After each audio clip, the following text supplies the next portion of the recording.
மங்கலத்தைச் சேர்ந்த 25 வயதான கவின் மென்பொருள் நிறுவனத்தில் பணியாற்றி வந்துள்ளார்.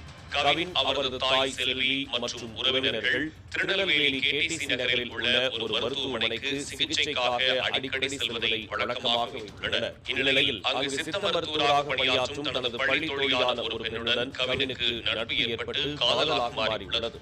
இதற்கு பெண்ணின் குடும்பத்தில் கடுமையான எதிர்ப்பு எழுந்துள்ளது. நாளடைவில் கவின் அந்த பெண்ணை திருமணம் செய்ய ஆசைப்பட்டதாகவும் கூறப்படுகிறது. இது அந்த பெண்ணின் தம்பியான சுர்ஜித்துக்கு பிடிக்காததால் கவினிடம் இது குறித்து பேச வேண்டும் என்று கூறி இருசக்கர வாகனத்தில் அழைத்துச் சென்றுள்ளார்.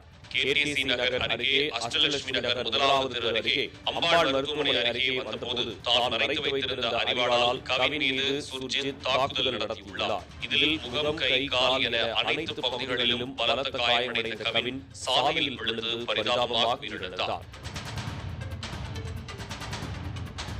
பின்னர் சுர்ஜித் பாளையங்கோட்டை காவல் நிலையத்தில் சரணடைந்தார். அவரிடம் நடத்தப்பட்ட விசாரணையில் தனது அக்காவுக்கு கவின் காதல் தொல்லை கொடுத்ததால் ஆத்திரத்தில் அவரை கொலை செய்தேன் என்று வாக்குமூலம் அளித்துள்ளார். உயிரிழந்த கவின் பட்டியலினத்தைச் சேர்ந்தவர் மற்றும் சுர்ஜித் மாற்று சமூகத்தைச் சேர்ந்தவர் என்பதால் இந்த சம்பவம் நெல்லை மாவட்டத்தில் பெரும் பரபரப்பை ஏற்படுத்தியுள்ளது.